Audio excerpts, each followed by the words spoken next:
Friends, ఈ video చాలా interesting గా ఉండబోతుంది. చివరి వరకు చూసి మీ అభిప్రాయాన్ని కామెంట్ లో తెలియజేయండి. సినిమా మొత్తం ఒకే అమ్మాయి చుట్టూ తిరుగుతుంది. ఆమె ఒక్క ట్రేడర్. బయట ప్రపంచంతో పెద్దగా సంబంధం లేదు. ఫ్రెండ్స్ లేరు, ఫ్యామిలీతో కూడా దూరంగా ఉంటుంది. ఈమె జీవితం అంతా ఒకే రూమ్ లో కంప్యూటర్, స్టాక్ మార్కెట్ మాత్రమే. ప్రతిరోజు మార్కెట్ ఓపెన్ చేయడం, చార్ట్స్ చదవడం, నంబర్స్ గమనించడం, ఇదే బాగానే వర్క్ అవుతుంది. చిన్న చిన్న లాభాలు రావడం వల్ల ఆమెకి తనపైన తనకు నమ్మకం పెరిగిపోతుంది. ఈ లాభాలు ఆమెకి డబ్బు కంటే ఎక్కువ ఆనందాన్ని ఇచ్చేవి. ఎందుకంటే ఆమెకి ముఖ్యమైనది గెలవడం కాదు, స్టాక్ మార్కెట్ని ఓడించిన ఒక ఫీలింగ్లో ఆమె ఉండేది.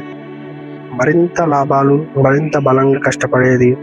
రోజు రోజు గడిచే కొద్దీ నిద్ర తగ్గిపోయింది, తినడం తగ్గిపోయింది, బయటికి వెళ్ళడం తగ్గిపోయింది, స్నేహితులతో కలవడం ఆగిపోయింది. ఆమె మాట్లాడే ఏకైక మనిషి ఫోన్లో మాత్రమే, బ్రోకర్ లేదా స్టాక్ మార్కెట్ మాత్రమే, సపోర్టర్స్ కాల్ మాత్రమే. భావోద్వేగాలు లేవు, మాటలు. ఒకే ట్రేడర్ గురించి ఆలోచనలు. నెమ్మదిగా స్టాక్ మార్కెట్ ఆమె మనసును కంట్రోల్ చేయడం మొదలుపెట్టింది. ఒక రోజు ఆమె తీసుకున్న ట్రేడింగ్ తప్పు అవుతుంది, చిన్న లాస్ వస్తుంది. సాధారణ ట్రేడర్ అయితే అది అక్కడే ఆపేసేవాడు, కానీ ఆమె అలా చేయదు. ఈ లాస్ వెంటనే తిరిగి తీసుకోవాలి అనే ఒక ఆలోచనతో పెద్ద ట్రేడింగ్ చేస్తుంది. అది కూడా ఫెయిల్ అవుతుంది, లాస్ పెరుగుతూ ఉంటుంది.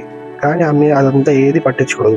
ఆమె అస్సలు ఆగదు. అక్కడే ట్రేడింగ్ ఒక స్కేల్ నుంచి మరొక అహంకార యుద్ధంగా మారుతుంది. ఆమె చుట్టూ ఉన్న రూమ్ మొత్తం నెమ్మదిగా చెత్తతో నిండిపోయి ఉంటుంది. ఖాళీ డబ్బాలతో, పేపర్లతో. ఆమె రూమ్ మొత్తం మెస్సీగా ఉంటుంది. అవేవి ఆమెకి కనిపించదు. ఖాళీ ఆమె కనిపించేదల్లా ఒకటి స్క్రీన్. ఆమె కనిపించేదల్లా స్క్రీన్ మీద ఉన్న నెంబర్స్ మాత్రమే కనిపిస్తాయి. ఇప్పుడు ఆగితే నేను ఓడిపోయినట్లే అనే ఒక భావనతో ఆమె పూర్తిగా పనివైపే మొగ్గు చూపుతూ ఉండేది. ఎవరి నుంచి ఆమె పట్టించుకునేది కాదు. ఇది డబ్బు కోసం చేసే పోరాటం కాదు, తన ఈగో వల్ల చేసే యుద్ధం. ఇప్పుడు ఆమె రిస్క్ మీద రిస్క్ తీసుకుంటుంది. ఉన్న సేవింగ్స్, లోన్స్ అన్ని ట్రేడింగ్ లో పెడుతుంది. ప్రతి సెకండ్ మార్కెట్ మారుతుంటే ఆమె హార్ట్ బీట్ కూడా అలాగే మారుతూ ఉంటుంది. లాభం వస్తే దేవుళ్ళ ఫీల్ అవుతుంది, నష్టం వస్తే నేనే పెద్ద లూజర్ అని గుండె అయిపోయినంత ఫీలింగ్ అవుతుంది. ట్రేడింగ్ అడిక్షన్ అసలు రూపం ఇదే. ఒక దశలో ఆమె మానసికంగా పూర్తిగా కుంగిపోతుంది. నెంబర్స్ ఆమెతో మాట్లాడుతున్నట్లు, మార్కెట్ శబ్దాలు వినిపిస్తున్నట్లు ఫీల్ అవుతుంది.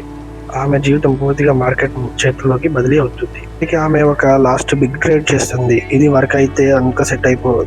కొన్ని సెకండ్లలో ఆమె పెట్టిన ప్రతిదీ పోతుంది. ఆమె స్క్రీన్ చూస్తూ నిశ్శబ్దంగా కూర్చుంటుంది. ఇక్కడ ఎలాంటి పెద్ద డ్రామా లేదు. నిశ్శబ్దంగా ఈమె ఈ స్క్రీన్ ని ఇంకా భయంకరంగా మారుస్తుంది. సినిమా చివరిలో ఆమె ఒంటరిగా మిగులుతుంది. డబ్బు లేదు, ట్రేడ్ లేవు, గెలుపు లేదు. కానీ మార్కెట్ మాత్రం యథావిధిగా తన పని తాను చేసుకుంటూ